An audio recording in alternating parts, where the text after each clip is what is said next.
Part 2. Nia swallowed the stomach acid rising inside her as she walked towards the Saucer King's room. As she did, an intense soreness spread through her mouth. She took up the pouch tied to her belt and drank the water within. The water tasted bad since it was tainted by the odor of the leather which held it, but it helped quell the burning sensation in her throat and the stench in her mouth. However, the anger still remained in Nia's chest, and her face was still pale. She recalled the stomach-churning scene that she could not forget, even if she wanted to. The demi-human army had encircled this city for a full 3 days now. The enemy had not attacked or attempted to parley, simply letting time pass. But today, the demi-humans had brought out their captives from the Holy Kingdom to the outer walls of the Lloyd's district, where Nia had been posted. If they had skilled archers or slingers present, they might have been able to launch an attack, but they unfortunately had nobody like that on hand. Nia was confident of hitting the demi-humans if she used the Saucer King's bow. However, launching a rash strike may have triggered an all-out attack. That would have led to a battle of 10,000 against 40,000, and they would have to open the city gates if they wanted to save those captives. Once the gates were opened, the demi-human forces would surely pour in like an avalanche. Such a thing could not be allowed to happen, and so all they could do was stand aside and watch. There were less than 20 captives. They were made up of males and females, adults and children, but there were no old people among them. All the prisoners were naked and covered in scars and bruises. Just as the gathered people of the Holy Kingdom began to think they had been brought out as collateral for some kind of negotiations, a tragedy unfolded. The demi-humans began to kill the captives. A demi-human who seemed to be about 3 meters tall had decapitated a prisoner and then raised the severed head in an inverted position. Nia had clearly seen how the earth had drunk the vast quantities of fresh red blood spilled upon it. After that, the demi-humans began to butcher the prisoners' corpses. Nia had seen her father process animal carcasses before. However, the sight of such a thing happening to human beings dealt a mighty blow to Nia's psyche. After that, the demi-humans ate the captives one after the other, while they were still fresh. The most cruel part was watching how some people had been eaten alive. Even now, Nia's ears still rang with a child's cries as a demi-human chewed his belly open. It was accompanied by the sound of his innards being torn out. Fortunately, Gustavo had been wise enough to keep Remedios from following him, under the pretext of protecting the prince.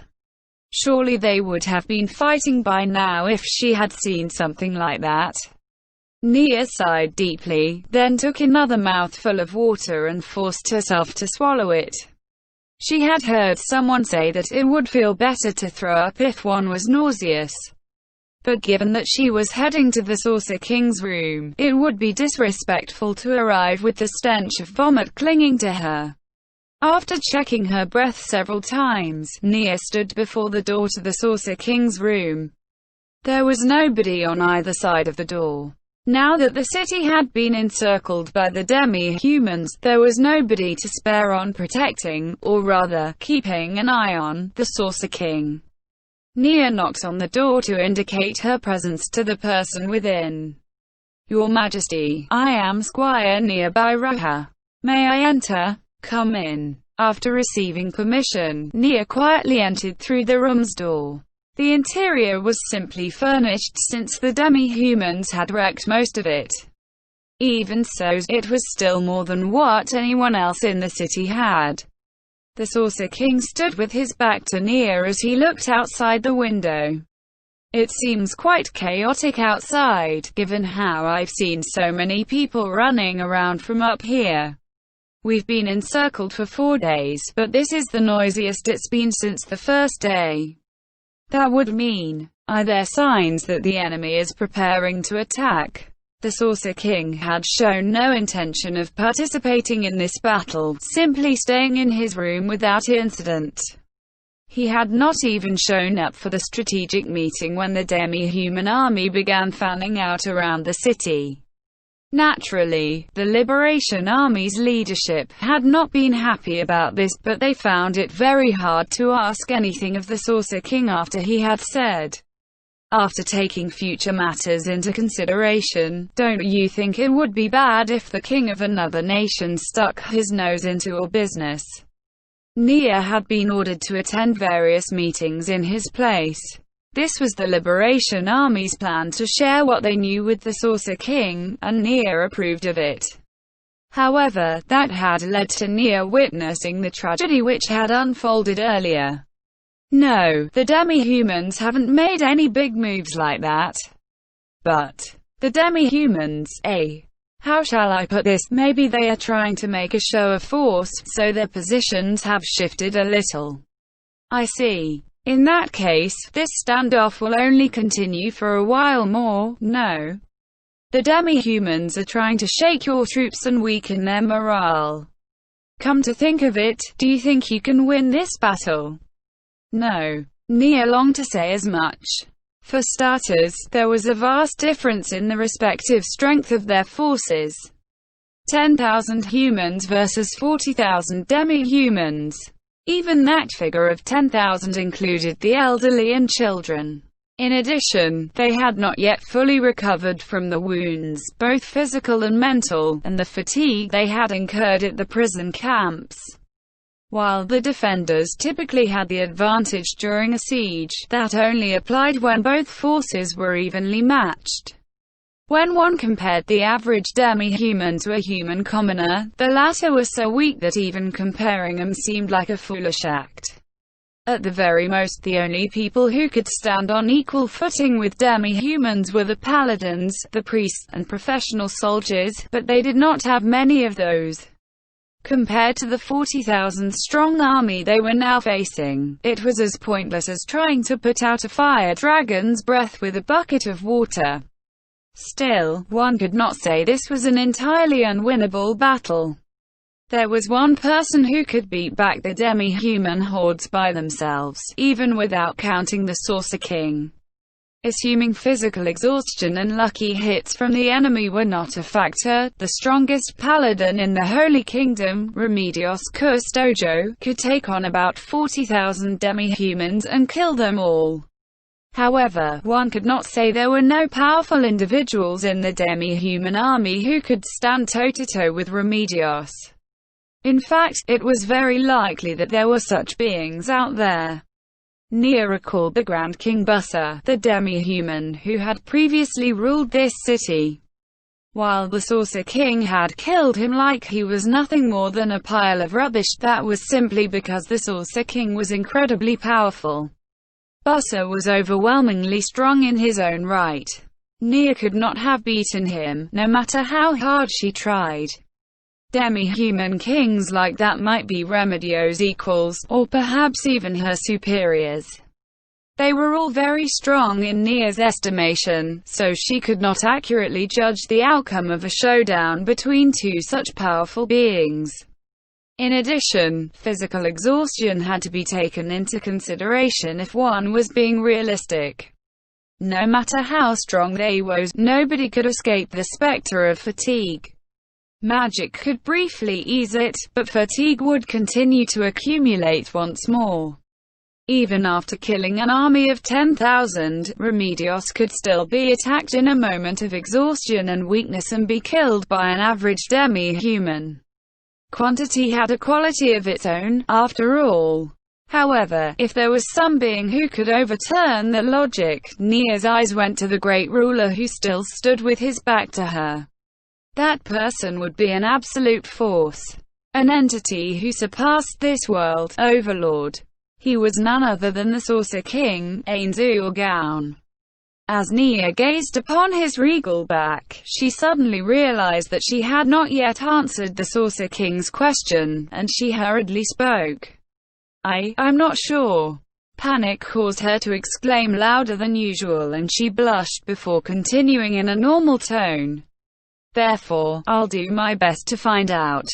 The Saucer King seemed entirely unmoved by this, and asked another question. "I see. Then, have you learned anything new about the enemy? Have you verified Jaldabaoth's presence? The situation on that front has not changed in the past few days. We have not yet sighted Jaldari among the demi-human forces."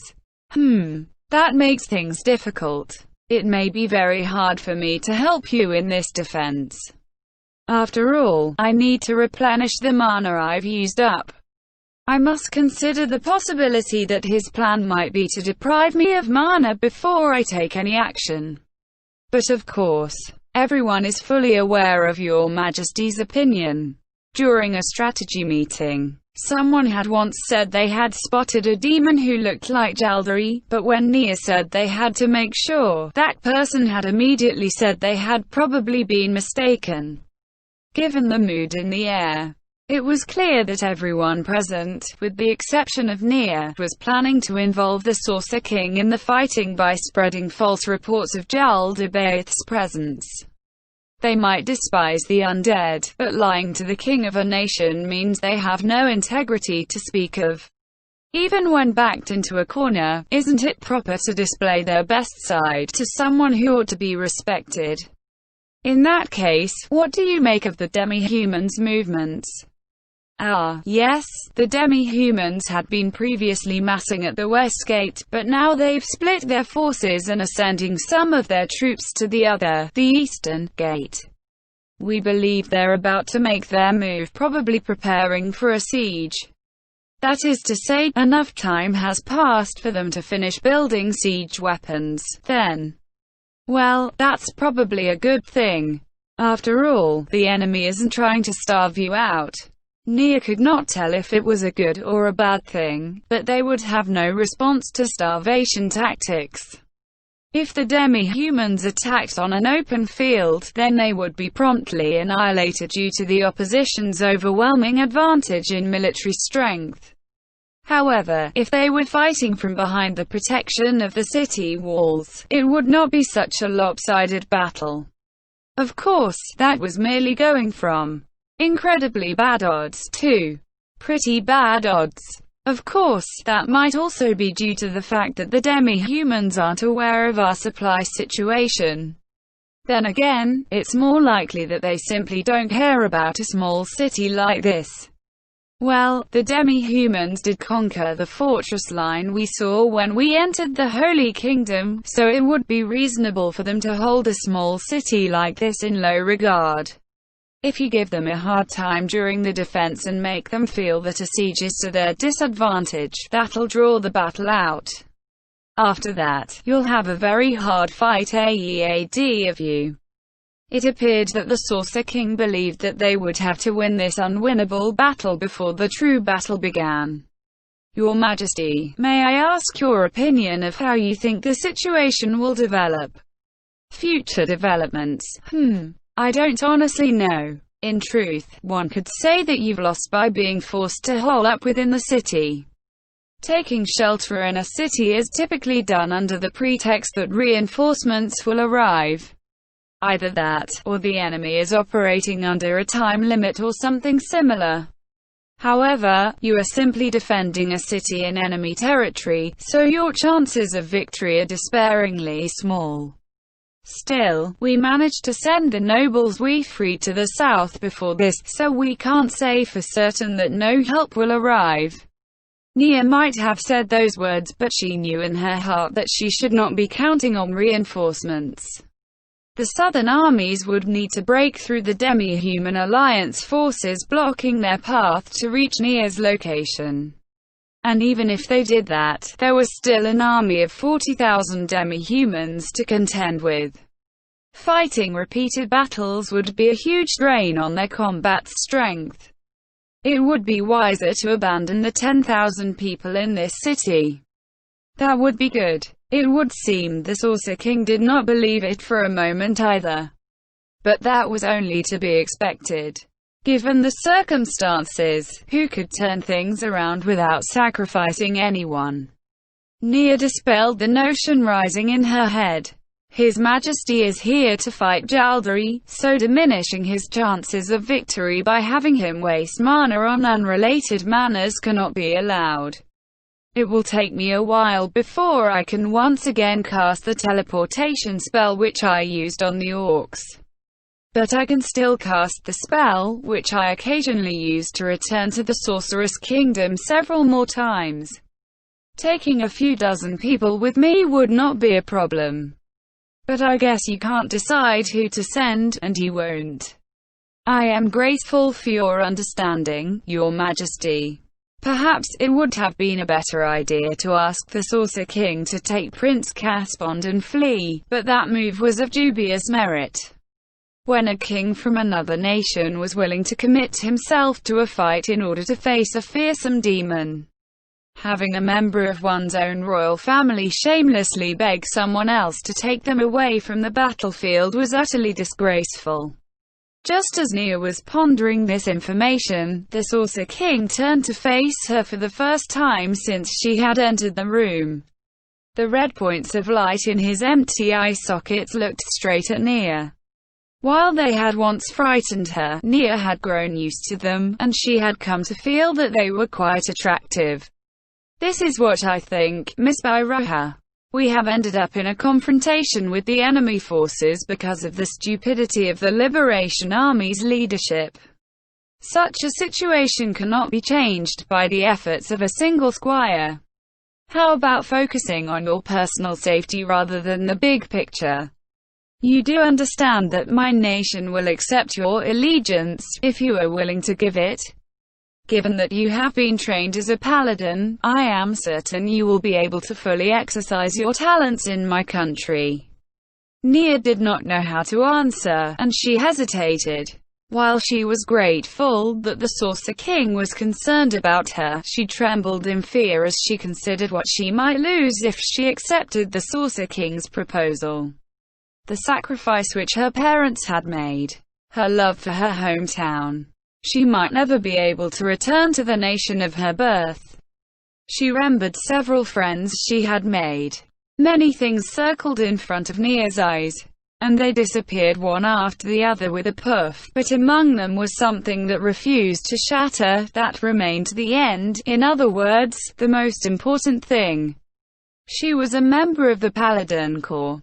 While she did not yet know what was justice, it was the only thing Nia could say with her chest puffed out and her head held high.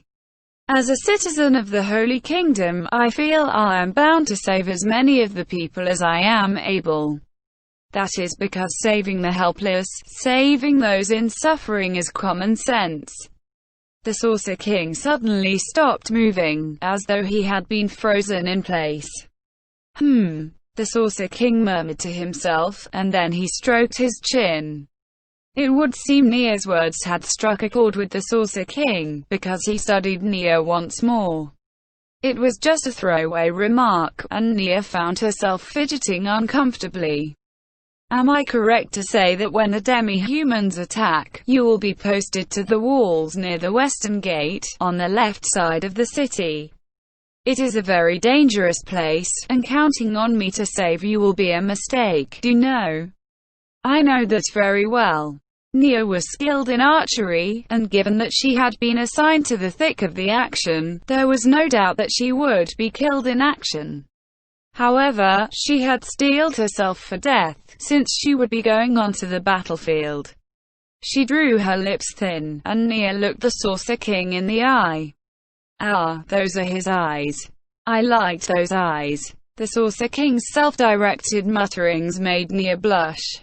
While the Saucer King probably did not mean anything else by his words, hearing someone she respected say that he liked her made quite an impact. In that case, I'll lend you several things, Miss Byroha. Please make good use of them.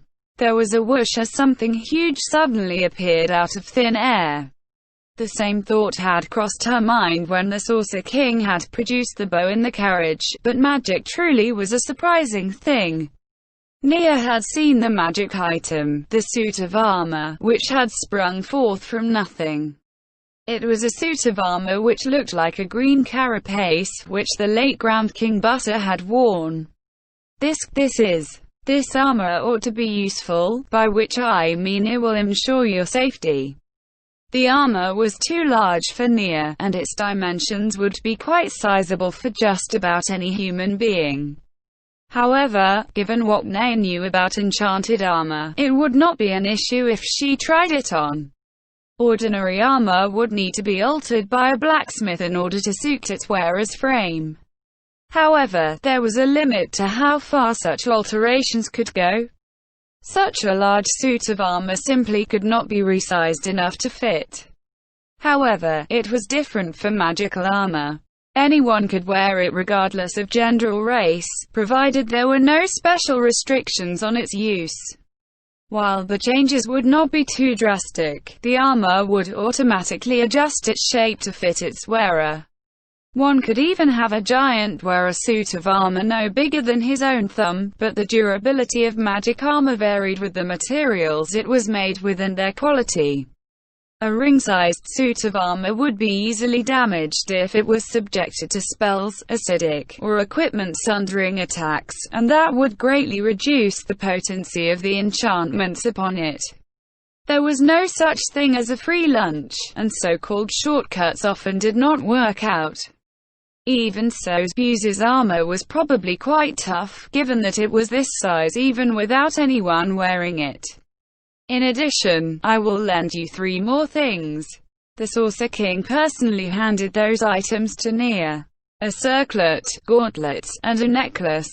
Are any of them redundant with your personal gear? No, not at all. I did not have any magic items to begin with. Excellent. Now, I will briefly explain how to use these items. As the name implied, the Circlet of Iron will defend the mind against charm, fear, and other such mental attacks. Still, while the Circlet rendered one immune to magical attacks, it could only strengthen the wearer's resistance against attacks derived from special abilities. Another thing she had to note was that the Circlet would also negate positive magical effects. The gauntlets were gauntlets of archery. Out of all the spells in the world, there were some which could only be used if their caster possessed shooting skills, which was why the Saucer King had made that item. However, the Saucer King had abandoned those spells after making that item, and so the gauntlets were useless to him. They had languished in storage until now. Finally, the necklace was an item that consumed mana to cast the 3rd-tier divine spell, Heavy Recover. While one could use it indefinitely as long as one possessed sufficient mana, it consumed more magical power than casting it directly. Given Nia's meager reserves of mana, it was best for her to consider it a one-use item. Therefore, she would have to think carefully about when to best use it. This item had not been made by the Saucer King or his peers. He had simply been taken with its appearance and had purchased it from somewhere. Indeed, a closer look revealed that the necklace was of very fine workmanship. It looked like a goddess holding up an emerald. Indeed, it was a very attractive work of art. Nia looked at these valuable items, and then shook her head in refusal. I'm very sorry, Your Majesty, but I cannot accept these items. The magic items that the Saucer King offered were most definitely top-notch gear. However, what would happen if Nia died while wearing them? These items would fall into the hands of the demi-humans, and they would end up strengthening the demi-humans instead. Even if they did not fall into the hands of the demi-humans, what would happen if her corpse went missing during the chaos of battle and her equipment vanished with her? More to the point, Nia already had the bow which the Saucer King had bestowed upon her, so how could she be discontent with that and borrow more things from him? Speaking of which, she ought to return that bow to the Saucer King before going to battle. Why is that? These items will be useful to you in the fighting to come, will it not? After all, you are a warrior type, and you lack mana, so you might not even be able to use that necklace's ability. Why don't you take it and give it a try? Nia confessed her uneasiness in response to the Saucer King's question. The Saucer King heard her words and simply smiled. How about this? Go onto the battlefield with the determination to bring these items back to me, no matter the cost. Nia had been resolved to do just that all along, but resolve alone could not break through her uneasiness. After hearing her answer, the Saucer King waved his hand in a magnanimous fashion. Oh, just take them. I have spells that can locate magic items. I can find them even if they're lost. Is that so? Yes, it is. All right, no need to stand on ceremony. Make use of them. If the Saucer King could make facial expressions, he would have probably been smiling. Those thoughts ran through Nia's mind as she heard his kind words. Now that he had offered them with such sincerity, rejecting them would be an act of rudeness. The notion of accepting his goodwill warred with the desire to apologize for incurring a loss to the Sorceress Kingdom. Those thoughts swirled in Nia's mind. Well, can you not make me a promise? A promise to return him all to me afterwards. Come back alive. That was the meaning behind those words, and they moistened the corners of her eyes with tears. Only her parents had ever treated her with such kindness before. The Sorceress Kingdom is blessed to have such a merciful sovereign. As Nia thought that, she bit her lip and lowered her head. Thank you very much. I swear I will return them. She lifted her head, and wiped away the tears. She could not put the armor on here after all. However, putting on the gauntlets, necklace, and circlets should not be an issue.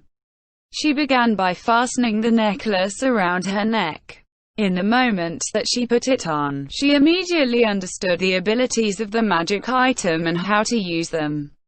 It was as though the item was a part of her, and making use of it was as natural and effortless as using her own limbs.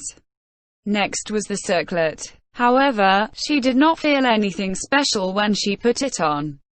Still, according to the previous explanation, she would probably understand when the time came. The last item was the gauntlets. Unlike the others, she could clearly feel the difference. Power coursed through her. It felt very much like the time she had strengthening magic cast upon her. Her muscles felt like they had suddenly doubled and her movements were both swifter and more precise. In addition, she could make out tiny details, and even her cardiovascular fitness had improved. She felt full of stamina. It was as though every aspect of her physical abilities had improved. This is amazing. Strength gained through training accumulated slowly, so it was hard to perceive. However, she could clearly feel the intense augmentation of her physical capabilities. More surprising was the fact that she did not feel any awkwardness in controlling her body given the differences between her previous and present self. Magic really is amazing. The Saucer King shrugged as he heard Nia react in awe. That's true. In fact, I've been quite surprised by utility spells myself.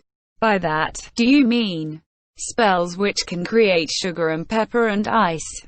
Then there are spells which can even create ores, though they're not very mana efficient. Some cities also depend on utility spells to supplement their water supply.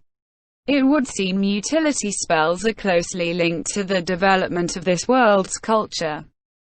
Is that so? Why would a great magic caster like the Saucer King be surprised by such trivial spells? Still, it must make sense, given that the Saucer King had said it. And indeed, utility spells had come to be of great use in many places. Daily life might not have been possible without such magic. Also, there are those sewers which use slimes. Or rather, coexist with them. I'm straying from the point. Miss Byroha, pay me no heed and return to your work.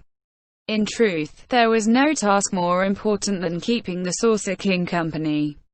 However, it was also true that they lacked manpower, and Nia had a surprising number of things to do, while said tasks were largely related to standing guard, which anyone could do. They were still very important.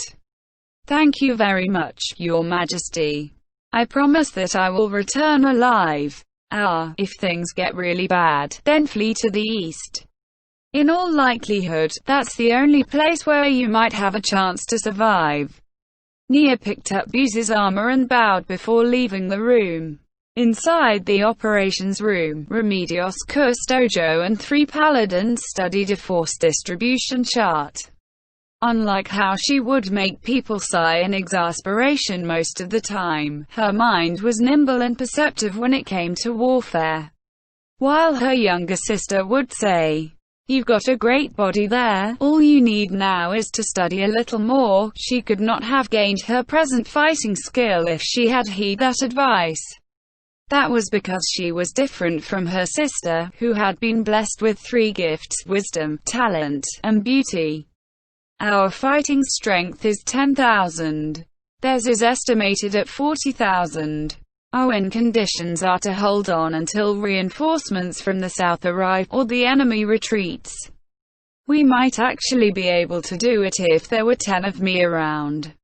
If the members of the 9 colors who had been chosen for their fighting strength were present, they might have been able to put up a good fight, but the fact remained that the present situation was incredibly grim.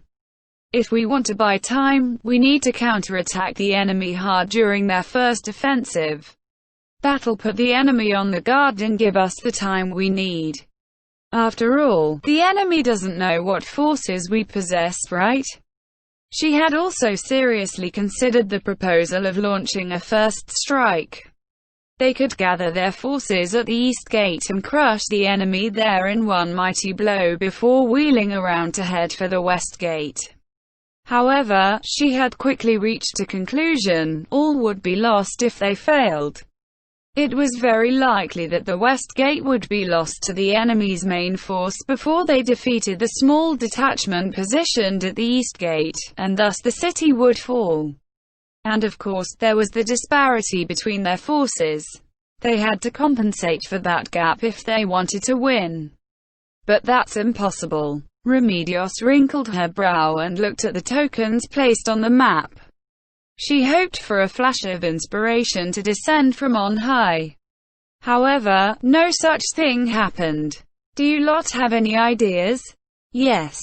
Personally speaking. She listened to the paladin's proposal, shot it down, then asked for more ideas, and the process repeated until none of them could come up with anything.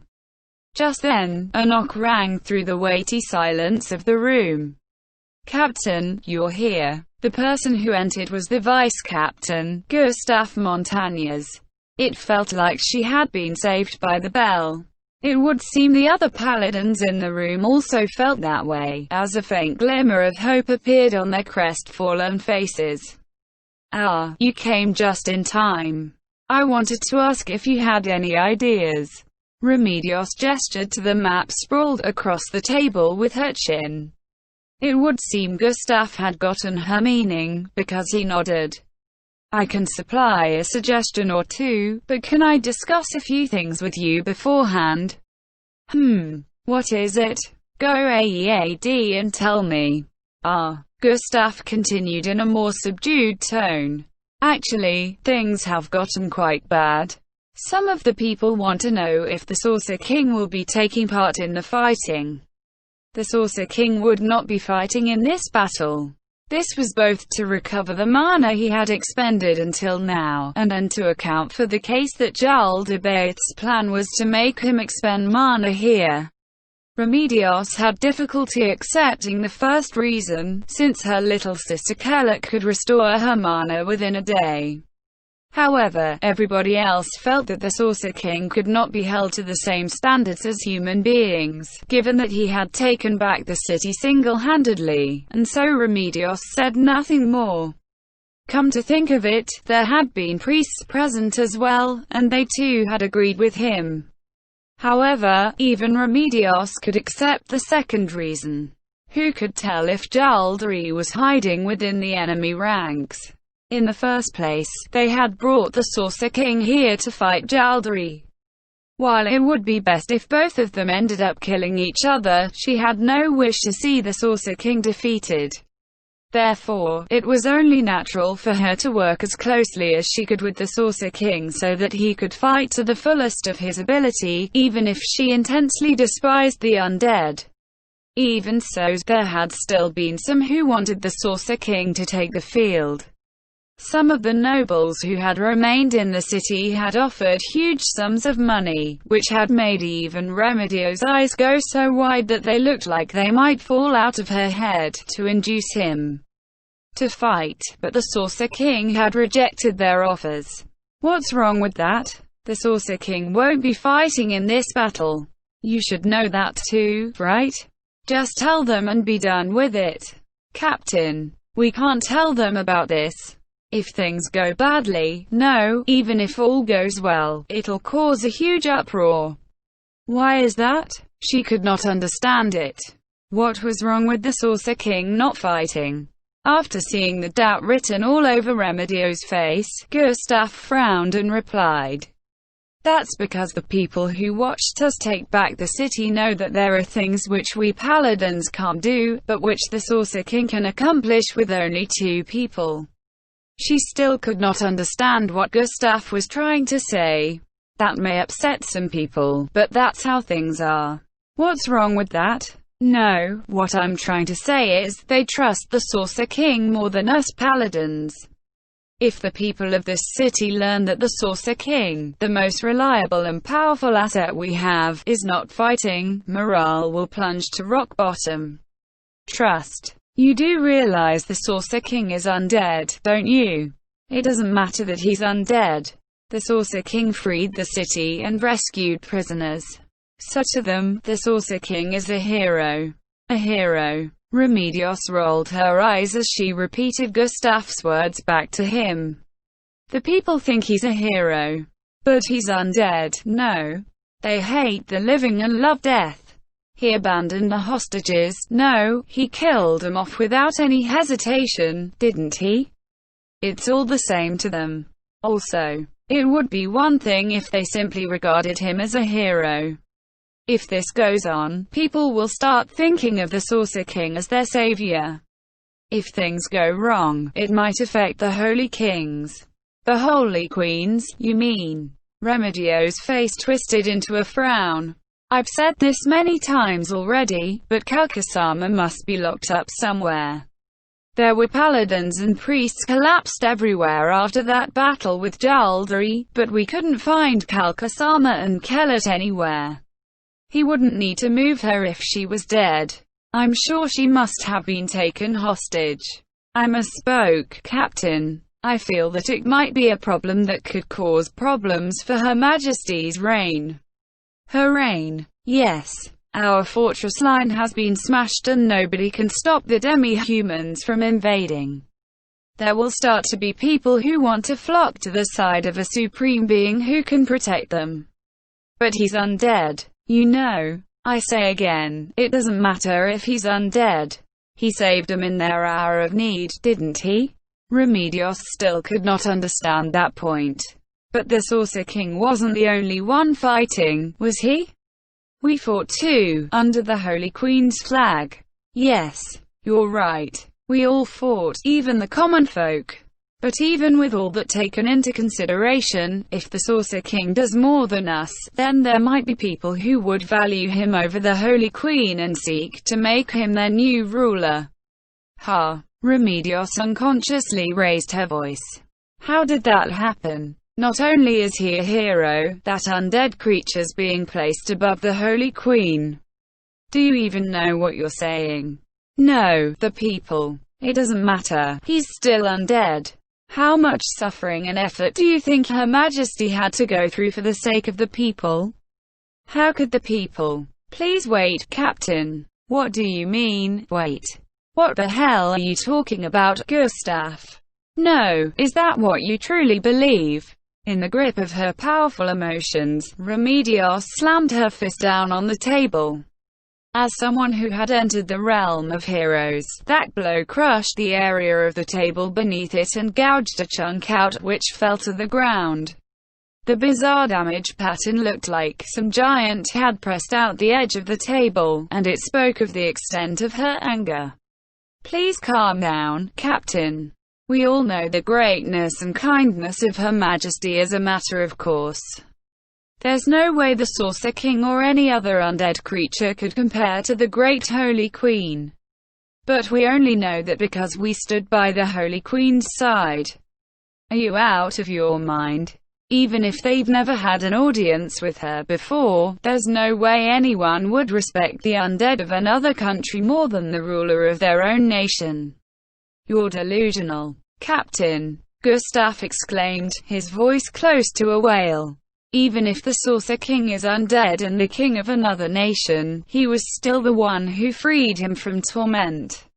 And that is something that Her Majesty, that we could not do. Gustav spewed those words out in one big burst, and the room echoed with the sound of him trying to calm his flustered breathing. What do you all think? The paladins who had previously been in the room all looked at each other as they heard Remedio's quiet voice. After that, one of them spoke up, a look of mortal determination on his face. Naturally, we paladins do not consider the Saucer King a hero. However, we also know that the common folk might feel that way. After that, another person spoke. Most of the people know that the Saucer King conquered this city with the strength of just one person. Those who have not seen the Saucer King's power in turn exaggerate these rumors, further deifying him. The last one added, "It is a fact that the Saucer King stepped forward by himself to offer aid to a country which was neither an ally nor one that was friendly to him. If we disregard the fact that he is undead, those actions would qualify as heroic. It would seem Remedios was the only one who could not accept this state of affairs. In that case, how could she respond to Gustav's question after all this had sunk in? It was true that not having their hero take part in the fighting would cause morale to drop, and thinking about the reasons for that would lead to a commotion. After all, the enemy outnumbered him 4-1. Anyone would be in that frame of mind when they thought about having to fight something like that. Then why don't we paint the Saucer King as a villain and kill two birds with one stone? How about telling the masses that the Saucer King won't help us anymore? Lying would be a very bad idea, Gustav said. The mood of the people is like a dam just before it bursts. If they learn the truth through one channel or another and discover that we were trying to hide the truth, the matter would spiral out of our control. Well, we don't have to tell a flat-out lie. We can do it in a roundabout way. If the people think it's a lie, then they'll treat it as a lie. Then all we need to do is keep him from seeing the Saucer King, no. So if a riot breaks out, or if someone wants to plead with him in person, we'll kill them off. I don't want to do that. Gustav sighed heavily. This is frustrating. The Saucer King showed too much of his strength. I feel we wouldn't be like this if we had taken this city back under our own power. If the worst comes to worst, the country itself might be torn apart. Who's going to stop the Saucer King if he declares this land an enclave of the Sorceress Kingdom? This nation belongs to Her Majesty and the people who live upon it, not to the undead. And besides, do you think the surrounding nations will accept that? Remedios pounded on the table again. However, Gustav's face did not change, and he interjected. They probably will. Captain, you saw them too, right? The monsters in his city. No other nation would want to become the enemy of the Sorceress Kingdom, which possesses such frightening military power. It would be wiser to simply turn a blind eye to the Holy Kingdom, which is now impotent. And if this place becomes an enclave, the Sorceress Kingdom's defensive strength will be divided between two fronts, and many of the nearby countries will agree that it is a good thing. And if the people wish for this to happen as well, the Saucer King will have just cause for his actions. So being a country of the undead is better than being a nation whose people can't even defend themselves. Is that how it is, Vice Captain? Gustav nodded at the paladin's question. Just so. Gustav. Did I make a mistake in bringing the Saucer King back here? Of course not, Captain. It was the best choice at the time.